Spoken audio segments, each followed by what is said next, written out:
Salut à toutes et à tous la Ranger Family, c'est Mousco et j'espère que vous allez tous bien. Comme vous l'avez vu à la miniature, nous allons expliquer ce qu'est Power Rangers Hyperforce. On va pas perdre de temps, c'est parti pour les explications. Power Rangers Hyperforce est une série web de jeux de rôle sur table en direct et interactive, diffusée en streaming, produite par Saban Brands et Hyper RPG. La série est basée sur le célèbre programme de télévision américain Power Rangers. Elle a été annoncée lors de la TwitchCon 2017 et a fait ses débuts le 24 octobre 2017 sur la chaîne de streaming en direct Twitch de Hyper RPG. Et ouais, le jour de mon anniversaire.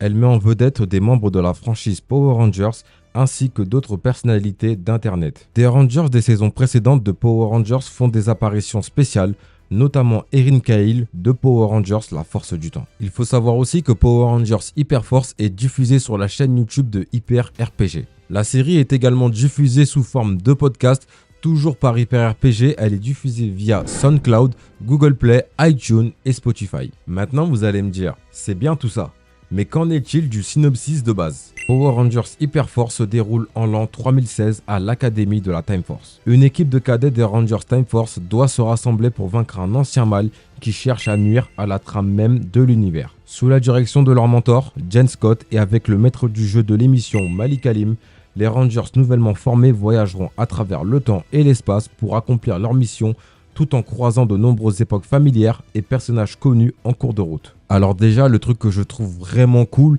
c'est de lier cette nouvelle équipe à une saison qui date des années 2000, soit 16 ans en arrière. Et en plus de ça, tu ramènes Jen Scott en tant que mentor.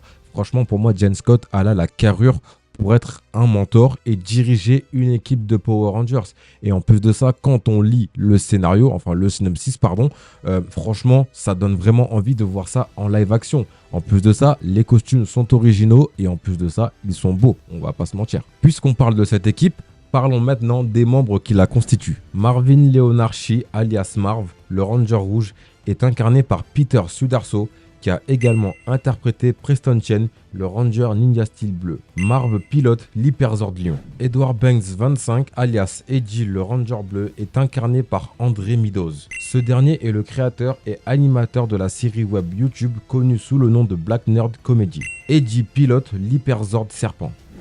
Jack Gilgood Thomas, le Ranger jaune, est le plus expérimenté de l'équipe, car il était un policier de terrain, contrairement aux autres qui sont tous des cadets. Il est incarné par Paul Schreier, qui a précédemment incarné Bulk dans Power Rangers Mighty Morphin jusqu'à Samurai, en passant par l'épisode anniversaire de Power Rangers Force Animale. Jack pilote l'Hyperzord Bélier. Chloé Ashford, la Ranger Rose, est incarnée par Megan Camarena. Elle est connue en tant que personnalité des médias sociaux Strawberry 17. Chloé pilote l'Hyperzord Phoenix. Vesper Leigh Vasquez, la Ranger Noire, est incarnée par Christina V. Christina est une voix talentueuse pour les doublages en anglais de dessins animés et de jeux vidéo. Elle est aux commandes de l'Hyperzord Cerbère. Joey Shee est le frère aîné de Marv, le Ranger Rouge. Joey a d'abord fait partie de l'équipe des Rangers de la Force du Temps en tant que Rangers argenté, puis a disparu pendant longtemps avant de revenir et de perdre ses pouvoirs, gagnant ainsi les pouvoirs du Ranger Hyperforce Vert. Il est incarné par Yoshi Sudarso, qui a également interprété Koda, le Rangers Dino Charge Bleu.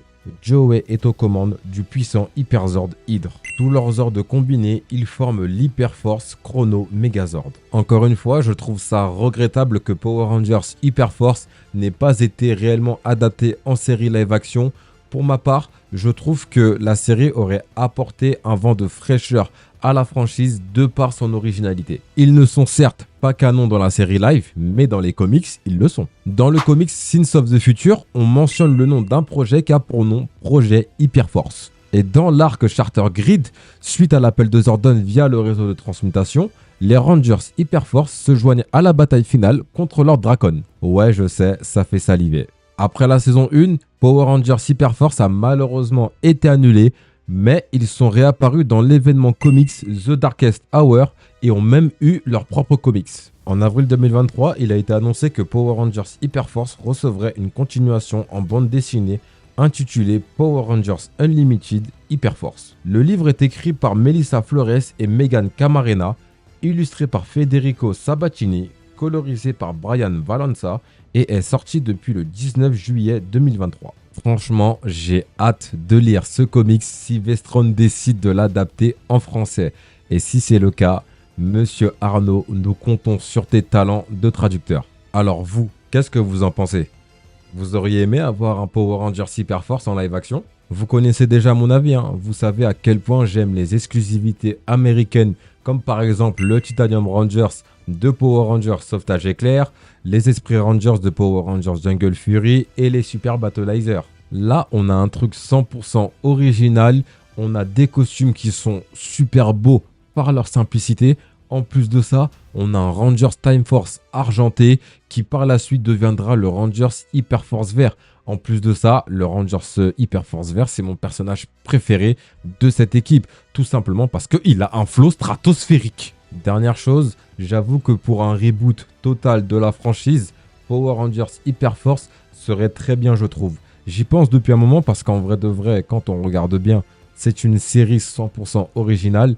Bien sûr, on prend seulement les costumes, on reprend seulement les ordres aussi et on modifie le scénario de base. Et pour finir, c'est le même code couleur que Power Rangers Mighty Morphin.